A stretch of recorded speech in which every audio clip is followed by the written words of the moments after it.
6-9 France Bleu Provence. Au cœur de l'actu, Philippe Richard, Philippe Bocara. Faut-il donc une augmentation générale des salaires? Parlez-nous de votre quotidien ce matin, de votre salaire. Est-il gelé depuis plusieurs années?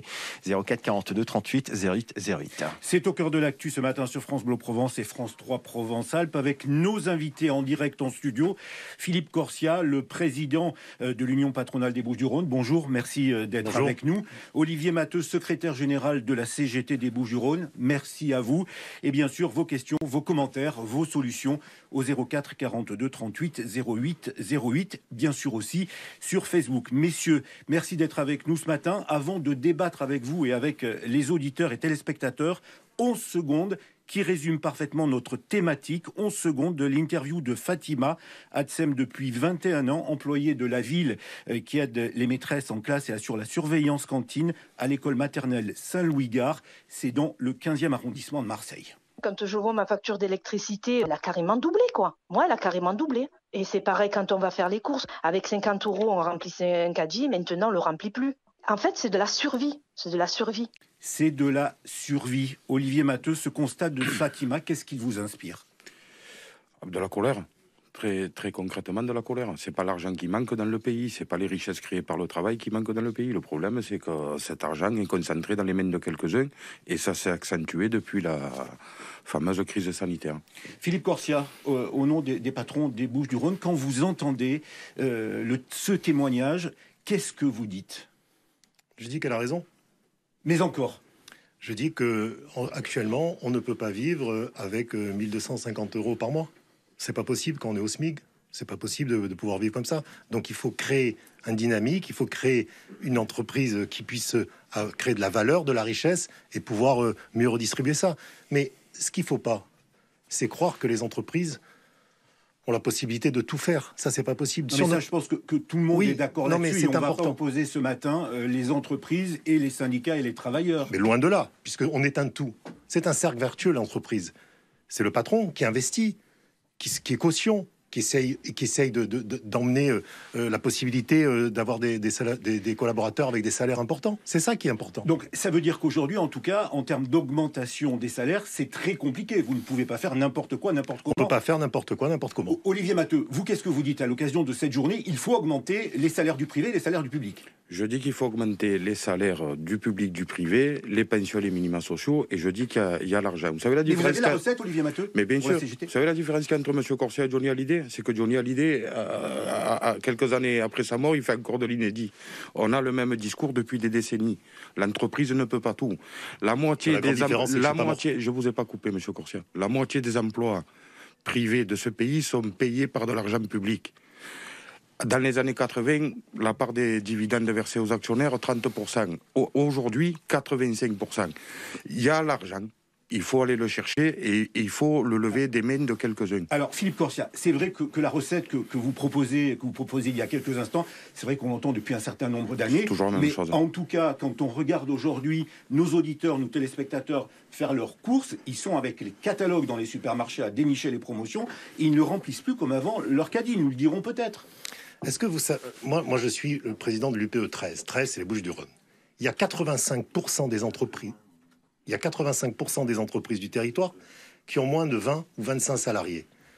Les salaires des patrons, c'est moins de 3 000 € sur chaque entreprise. Est-ce que vous pensez sérieusement qu'on n'a pas envie, nous, chefs d'entreprise, entrepreneurs, aussi de gagner un peu plus avec toutes les problématiques qu'il y a dans une gestion d'entreprise? Est-ce que vous croyez qu'on ne veut pas donner plus à nos collaborateurs? C'est faux, on veut le faire. Moi, je ne suis pas là pour parler des 40 plus grandes entreprises du pays. Je suis là pour parler de mon territoire. Les entreprises qui ont moins de 20 salariés. Et ces entreprises, c'est une vraie famille pour les salariés. On va voir dans quelques instants ce que vous pouvez je veux pas qu'on m'oppose. On a compris, mais on ne le fera pas ce matin sur France Bleu Provence et sur France 3 Provence-Alpes. Allez, 04 42 38 08 08, vous nous appelez ce matin, évidemment. La priorité, c'est à vous, auditeurs de France Bleu Provence, pour prendre place dans ce débat. Et c'est Carole qui vous accueille. Vous restez avec nous, il est 8h15, et l'actu à Marseille en Provence revient dans une minute. France Bleu Provence. France Bleu Provence. Le 6-9 France Bleu Provence. Au cœur de l'actu, prenez la parole. 04 42 38 08 08. À 8h17, on parle de votre pouvoir d'achat ce matin, des salaires qui stagnent. Parmi les témoignages qu'on a entendus ce matin, Monsieur Philippe Corsia, vous êtes président de l'UPE 13, on a entendu ce matin un employé, c'était entre 6h et 7h, qui travaille dans une grande enseigne de bricolage, qui a fait 800 millions d'euros de bénéfices avec la crise sanitaire, puisque les Français vont bricoler de plus en plus. Ils ont demandé une augmentation de salaire, on leur a répondu 2 euros. Est-ce que vous comprenez la colère également de ces salariés du privé ? Après, je ne connais pas ce cas particulier, mais ce qui est intéressant, c'est de savoir que il faut pas comment vous dire, sortir du contexte une simple augmentation. Quand vous me parlez de ce magasin de bricolage, je pense que il faut savoir que toutes les augmentations que nous avons suivies, les entreprises, les chefs d'entreprise sur le bricolage ou tout, c'est plus de 15% avec l'explosion des matières premières. Donc quand vous augmentez, si cette enseigne, cette grande enseigne a 1000, 2000, 3000, 5000 salariés, même si vous l'augmentez de 2 euros, ça va coûter 4 euros à l'entreprise, puisque ça va être doublé. Donc ça veut dire quoi, que vous demandez à l'État de réduire les charges qui pèsent sur les entreprises? Monsieur Matteux va dire que l'UPE 13 demande toujours ça.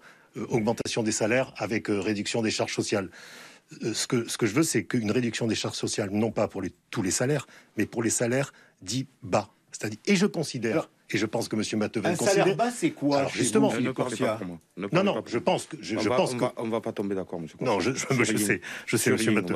Je sais, il n'y a pas de souci. Je considère qu'un salaire bas, c'est 2000 euros brut. 2000 euros brut. Vous êtes d'accord avec ça, avec ce chiffre, Olivier Matteux? Jusqu'à 1,6 SMIC qui paye plus de cotisations. C'est toujours la même chose. Il faut alléger les charges. On peut rappeler ce que c'est les charges sociales?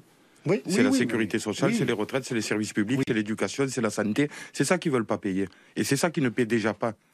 Oui, puisqu'il y a une part employeur et une part salarié chaque fois, comment on peut entendre? Moi, je ne sais pas de quelle enseigne vous parlez. 800 millions d'euros de bénéfices, 2 euros d'augmentation donnée, ça coûte 4 à l'entreprise. Ça ne coûte pas 4 à l'entreprise. 2 euros en bas à droite, c'est 4. Parce que oui, il y a besoin de cotisations sociales dans ce pays pour qu'on ait un hôpital de haut niveau, un hôpital public de haut niveau, pour qu'on ait un système éducatif de haut niveau, pour qu'on ait des routes en bon état. C'est ça qu'ils veulent plus payer. Olivier Matteux, on a bien compris que, en tout cas pour le secteur du privé, vous souhaitez que ce soit les patrons qui prennent en charge cette augmentation sur la base de moins de dividendes. C'est ça l'idée? Mais il faut aller prendre l'argent là où il est. La question, c'est pas de viser les patrons ou pas. Monsieur Corsia parle en permanence au nom des petits patrons, commerçants, artisans, PME. C'est vrai que le tissu industriel des Bouches-du-Rhône, c'est un tissu très artisanal. Avec des TPE et des PME. ArcelorMittal, Ascométal, Total, LyondellBasell. Oui, mais c'est eux qui font l'économie. Pour la fonction publique, pour les salariés de la fonction publique, Olivier Matteux, on fait comment? On arrête de vider les caisses de l'État en dilapidant l'argent public au bénéfice exclusif de quelques actionnaires dans ce pays. Si ce débat, on ne veut pas l'avoir, on ne comprend pas pourquoi il n'y a plus les moyens aujourd'hui d'avoir des services publics de qualité, avec des agents bien traités qui font leur travail en pleine conscience et dans de bonnes conditions. L'argent, nous sommes volés par ceux que prétendent ne pas défendre M. Corsia. En réalité, c'est absolument l'inverse. Qui décide aujourd'hui des salaires dans la sous-traitance, dans la métallurgie? C'est Mittal. Mittal à qui on donne de l'argent public, oui, et qui licencie. Actuellement, il licencie. Il a encore touché de l'argent public et il supprime des postes sur son site à Fos-sur-Mer après avoir cassé des usines dans le pays. On prend les choses à l'envers. Il faut aller chercher l'argent là où il se crée et là où il est capté. C'est-à-dire, même pour la fonction publique, mais y compris pour la fonction publique. Les agents de la fonction publique. Comment voulez-vous qu'on ait une fonction publique et des services publics de haut niveau quand l'argent public, les richesses créées sont captées par une infime minorité? Il faut redistribuer l'argent autrement. Bon, restez avec nous, évidemment. On retrouve dans moins d'une minute. Le temps de faire un petit point route. Et puis, on sera avec Patrick Agemenos, qui est retraité de la ville de Marseille. Il va témoigner ce matin sur France Bleu Provence. Il y a effectivement... Au cœur de l'actu, prenez la parole. 04 42 38 08 08. Jour de manifestation public-privé aujourd'hui pour demander de meilleurs salaires et surtout un meilleur pouvoir d'achat. On en parle avec vous ce matin au cœur de l'actu. Bonjour Patrick. Bonjour. Agemenos, retraité de la fonction, de la ville de Marseille, c'est ça Oui, retraité de la ville de Marseille, ancien éducateur sportif. On parle des salaires. Sur les salaires, rien que dans l'administration française, vous avez les cadres A qu'on le voit rarement, qui se partagent des primes que les gens ne savent même pas d'où ils sortent ces primes. Alors que vous avez des C qui travaillent 2 fois plus qu'eux, qui sont même pas reconnus et qui ont un salaire de misère. Et quand ils partent à la retraite, c'est encore pire. Je ne sais pas comment ils font pour vivre, ces gens-là. Avec 800 € de retraite par mois, et là, on parle de patron, pas patron.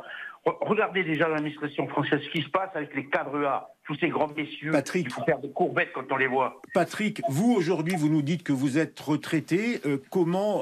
Quelle retraite, sans nous révéler le montant évidemment, mais est-ce que vous arrivez à vous en sortir au quotidien? Non.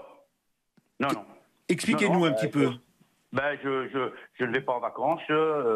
On a la chance que sur Marseille, on est quand même entouré d'un site qui est merveilleux, mais je ne peux pas partir en vacances. J'ai un petit garçon de 11 ans, je ne peux pas me permettre d'y payer des vacances. Je vis seul. Encore que je vis seul, j'ai un loyer qu'il faut que je verse tous les mois. Donc une fois que j'ai donné mon loyer, mon électricité, les charges, il me reste tout juste 200 € pour vivre. 200 € pour vivre quand on a eu une vie de travail de 30 ou 40 ans. On comprend, Patrick. Philippe Corsia, quand vous entendez ce témoignage, là encore, on a bien compris qu'il y a vous développez une volonté de la part des parents, des patrons de faire en sorte que ça s'arrange, qu'il y ait cette augmentation des salaires. Mais tous les témoignages qu'on a eus en préparant cette émission, ils vont tous dans le même sens. Oui. Enfin, là, pour répondre à monsieur, moi je suis le président de l'UPE 13, en aucun cas en charge des collectivités locales, de la mairie ou tout ça. Donc moi, je ne sais pas comment fonctionne. La problématique de retraités qui se retrouvent dans la situation de notre auditeur. Non, mais là on n'est pas sur. C'est deux choses différentes. Mais c'est le travail quand même. Le travail et la retraite. Là, on est là pour parler de l'augmentation des salaires, qui va peut-être ensuite engendrer l'augmentation de la retraite. Donc, moi, j'ai écouté avec attention monsieur Matteux. Mon discours, il est très simple. On est pour l'augmentation des salaires. Il faut arrêter de dire. Mais simplement, il faut comprendre qu'une entreprise ne peut pas tout faire. Une entreprise est là pour créer effectivement du travail, de la richesse, mais elle ne peut pas donner plus que ce qu'elle a. C'est comme un ménage. Il faut arrêter de dire que l'entreprise, c'est le mauvais élève de notre société. On ne dit pas ça dans cette crise. Non, mais moi je vous dis, moi je vous le dis, dans cette crise sanitaire effroyable que nous avons connue, ce tsunami économique, on a tout fait pour éviter la fracture sociale. Donc je suis là pour vous dire que sans l'entreprise, sans tout ce que peuvent faire les entrepreneurs, ce pays ne marche pas. Donc l'économie en général ne marche pas. Et moi je suis là pour essayer de trouver un cercle vertueux. Je l'ai toujours dit. On a compris ça. On a eu d'autres témoignages, notamment de personnes qui travaillent dans le domaine de la surveillance. Un métier difficile. Pour la première fois, ils vont manifester, ces salariés-là, parce qu'ils ont des conditions de travail où ils sont une posture debout toute la journée, ils travaillent la nuit, ils travaillent très tôt. Vous savez quel est le problème de la surveillance ? Attendez, laissez-moi terminer. Et ce sont des salariés qui, aujourd'hui, même un agent de maîtrise, il est à 1 600 € net par mois au bout de 20 ans dans le secteur. Est-ce que c'est normal ? Ça, c'est un secteur qui est très compliqué. Tout simplement parce que c'est une forme de sous-traitance. Les entreprises qui travaillent pour d'autres entreprises. Et au bout de la chaîne, il y a une négociation qui est très forte. Donc, même si ces entreprises de nettoyage, de sécurité veulent augmenter les salaires, elles sont aussi tenues parce que c'est un marché. Parce que c'est un marché. C'est des marchés, qu'ils soient publics ou qu'ils soient privés. Donc on est sur un marché, donc c'est compliqué. C'est pas qu'ils veulent pas. Donc c'est pour ça que il y a des possibilités et on essaye de le faire au mieux. Je repense à cette prime Macron. Oui. Donc cette prime qui 100 € qui a été versée à partir du 20 juin pour les gens qui gagnent moins de 2 000 €. Il y a aussi la prime Macron de 1 000 € qui a été donnée. On peut la donner jusqu'au 30 janvier, je crois, sous le contrôle de M. Atto, je ne sais pas. Et elle est exonérée des charges, et ça permet une augmentation, quelque part, du pouvoir d'achat. Mais ça, toutes ces entreprises, si elles peuvent le faire, le font. On a envie de le faire. C'est pas qu'on a... moi, je ne peux plus entendre, et je suis le président de l'UPE 13, et je ne peux pas entendre qu'on réduise mes arguments au CAC 40. Non. Je veux pas ça. En tout cas, 85% des entreprises, c'est pas ça. C'est le point de vue de la CGT d'Olivier Matteux qui est avec nous ce matin, mais je pense pas que ce soit le point de vue de l'ensemble. Est-ce que vous savez, puisque je parle du CAC 40, est-ce que vous savez combien de charges sociales paye le CAC 40 en France ?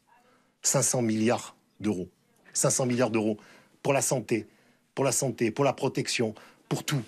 Donc c'est quand même des entreprises qui créent de la valeur, de la richesse. Donc il faut essayer de trouver une solution. On est à la croisée des chemins. Voilà. On va parler du 440 dans un instant. Chantal, bonjour, vous êtes à Roquevert, bienvenue. Ce qu'on va faire, Chantal, c'est que je vous propose de patienter encore 2 petites minutes, puisque sinon on va vous couper. C'est pas le principe de cette émission, c'est de prendre le temps de vous écouter. Vous restez avec nous, on vous retrouve juste après le rappel de l'actu.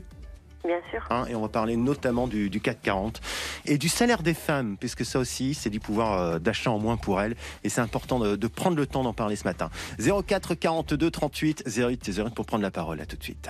Le 6-9 France Bleu Provence. Au cœur de l'actu, prenez la parole. 04 42 38 08 08. Faut-il une augmentation générale des salaires? On vous pose notamment la question ce matin avec une manifestation aujourd'hui, public-privé dans la rue, des manifestations. Ce sera le cas à Marseille et à Toulon. En studio, Philippe Boccarat, nous sommes toujours avec Olivier Matteux, donc secrétaire général de l'Union départementale CGT dans les Bouches-du-Rhône.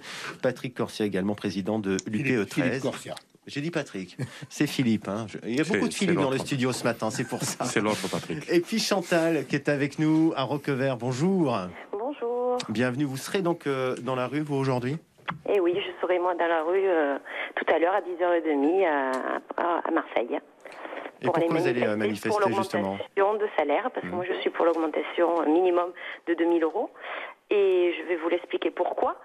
Parce qu'en fait, je travaille dans un milieu donc bancaire. Oui. Et on s'aperçoit qu'en 10 ans, le 440 a pris 115%. Et à l'inverse, le SMIC, en 10 ans, a pris 12%. Je pense que je vous ai tout dit en ces 2 phrases, n'est-ce pas? Et sachant qu'en plus, les femmes gagnent 17% de moins que les hommes. C'est ce qu'on disait tout à l'heure. Il est grand temps qu'on se manifeste et qu'on aille faire voir à notre gouvernement que oui, on a besoin d'une augmentation. Je voudrais rebondir quand même à ce que monsieur précédent disait. Il parle de la prime PEPA. La prime PEPA, n'oublions pas qu'elles sont exonérées des cotisations salariales. Alors, la prime PEPA, c'est la prime de 1 000 euros, c'est ça? Oui, exactement. Et cette prime... certes, ça donne du pouvoir d'achat, mais il n'y a rien de pérenne. Et ce qu'on veut, c'est de la pérennisation de salaire. C'est-à-dire que ce ne sont pas des charges, mais des cotisations salariales, et c'est tout à fait différent. Parce que depuis Vous voulez en fait des éléments salariaux qui rentrent dans le décompte de la retraite aussi, tout à fait. Et pas uniquement des primes. Et pas que. Attendez, je vais juste terminer. Oui, allez-y, Chantal. N'oublions pas que les cotisations salariales servent pour nos écoles, pour nos routes, pour les hôpitaux. Depuis 2 ans, nous vivons une crise sanitaire qui est énorme. Et heureusement que nous avons des hôpitaux et des gens aussi motivés. Pourtant, ils gagnent très peu d'argent. Et c'est grâce à ces cotisations salariales et non de charges qu'on peut avoir un service public comme nous avons. On va écouter sur ce point-là la structure d'un salaire aujourd'hui, Olivier Matteux. C'est vrai que dans certaines entreprises, le public ou le privé, il y a des primes, mais ces primes, elles ne comptent pas pour le calcul de la retraite. La plupart des primes ne comptent pas pour la retraite. Elles ne sont pas pérennes. Elles ne contribuent pas à faire retourner notre système. Et c'est bien là toute la bataille qu'on a à mener avec le patronat en général. Ce dont nous avons besoin, c'est de salaires socialisés. Le travail, les richesses créées par le travail doivent contribuer à faire retourner le système pour l'intérêt de tous. Pour l'intérêt de tous, et pas pour l'intérêt de quelques-uns. Mais je pense que là-dessus, Philippe Corsia, les patrons, ils sont d'accord. Tout à fait. C'est pas vrai. C'est pas vrai, il faut arrêter. Je pense qu'ils sont tellement mal, les patrons, dans la période. Ils arrivent tellement plus à cacher les injustices criantes faites aux travailleurs qu'ils sont prêts à raconter n'importe quoi. Moi, j'entends que M. Corsia, il défend l'intérêt des petites entreprises. Vous croyez que mon ennemi, c'est l'artisan ou le commerçant? Mais non, on n'a pas dit ça. Non, mais parce que vous m'expliquez.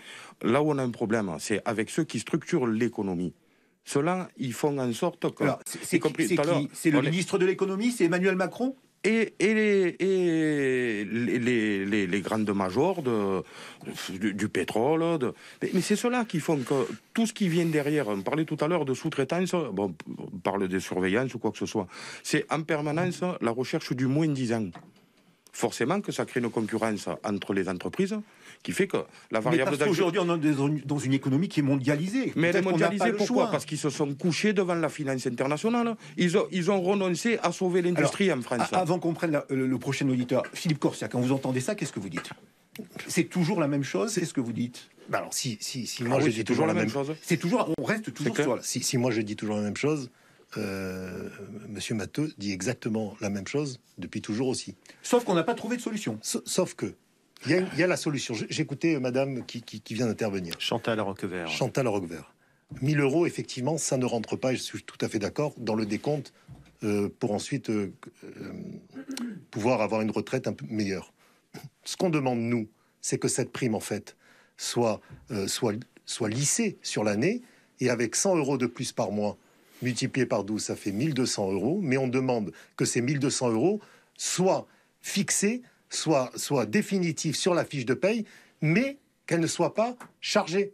Comme il y a actuellement. Donc exonéré de charges. Exonéré de charges. Les charges, ce sont des cotisations sociales. Cotisations sociales. Vous savez ce que c'est les charges? Oui. C'est le coût des actionnaires. Les charges, c'est l'évasion fiscale. C'est pas les travailleurs qui pratiquent l'évasion fiscale. Donc les 5 milliards qui manquent toutes les années dans les comptes publics, c'est pas moi qui m'en vais avec mon petit porte-monnaie placer 5 milliards à l'étranger. C'est à ça qu'il faut s'en prendre. Mais alors si nous sommes, c'est qui? Non, mais c'est pas les chefs d'entreprise qui volent les charges sociales. Les chefs d'entreprise sont là pour contribuer au système avec l'ensemble. On ne va pas rentrer dans les Panama Papers. Mais voilà, en tout cas, on a bien compris en tout cas que sur cette prime, on y retrouve la plupart des actionnaires des grands groupes. Répartis sur 12 mois. Vous n'allez pas le nier, ça, quand même. Vous n'allez pas nier que parmi ceux qui pratiquent l'évasion fiscale, il y a des actionnaires de grands groupes, et notamment de grands groupes français. Il y a y compris des ministres qui apparaissent. Il y a 135 000 entreprises sur notre territoire. Mais parce que vous les condamnez avec votre faux discours. Il y en a 100 000 qui ont moins de 30 ou 40 salariés. Monsieur Corsia, vous avez compris que, je le redis, oui, vous êtes y compris, vous voulez aider les petites entreprises. Faites en sorte que les gens puissent participer à la consommation de manière normale. On parle des passoires thermiques. Oui. Il y a des travaux partout à l'ANSI. Il y a un certain nombre d'aides qui sont mises en place. Il ne faut pas noircir complètement le tableau, Olivier Matteux. D'accord. Et donc le problème est réglé. Est-ce que c'est au niveau suffisant? Vous dites non. Mais bien sûr que non. D'accord. L'immense majorité des gens continuent à ne pas avoir les moyens, de vivre dignement et de faire ce qu'il faut sur la question qu'on vient d'aborder. Mais si on ne veut pas le voir, on continue à laisser quelques-uns se gaver. Ouais. Et les autres, qu'est-ce que vous nous dites, M. Corsia? Qu'il faut qu'entre nous, entre les petites entreprises et les travailleurs qui créent les richesses, il faut qu'on se partage la misère, il faut qu'on se partage ce que les actionnaires du CAC 40 nous laissent. C'est ça que vous dites? Mais il faut un peu plus d'ambition que ça. Il y a la règle du 80. La centrale de Gardane. Ouais. l'UP13, où elle est sur la centrale de Gardane? On va laisser terminer Philippe Corsia. On arrive au terme je comprends qu'ils soient beaucoup en difficulté, M. Corsia, pour parler au nom des patrons. Olivier Matteux, presque que lui qui a parlé. On va laisser terminer. Allez-y. Moi, je suis pas... Allez-y. Nous restons tout le monde en même temps, s'il vous plaît. Je suis pas le mot de la fin. Oui, mais un débat, on s'écoute aussi. Ça fait partie du truc. Allez, on termine avec. Vous savez que c'est exceptionnel déjà, que CGT et... Mais c'est merveilleux, c'est le rôle de... Et c'est le rôle pour faire avancer les choses. C'est le rôle du service public de la radio et de la télévision de le faire. Depuis le début, je dis qu'il faut éviter un piège catastrophique pour notre pays. C'est la fracture sociale avec la disparition des classes moyennes et un appauvrissement de la population salariée. Alors augmenter les salaires. Donc c'est la seule... Je veux augmenter les salaires, mais je ne veux pas pénaliser les entreprises de façon irrémédiable. Alors il faut prendre le mot de la fin. En tout cas, on a compris ce matin. On a compris en tout cas ce matin sur France Bleu Provence et France 3 Provence-Alpes que la CGT et l'UPE des Bouches-du-Rhône sont d'accord pour une augmentation des salaires. Ça fait moi je retiens que M. Corsia est d'accord avec ça, mais qu'il a du mal à le mettre en avant. Merci à vous. On arrive au terme de cette émission Stop et on continue le débat sur la page Facebook de France Bleu Provence. Il est 8h40. Merci à vous deux et belle journée. Allez, on file sur la route.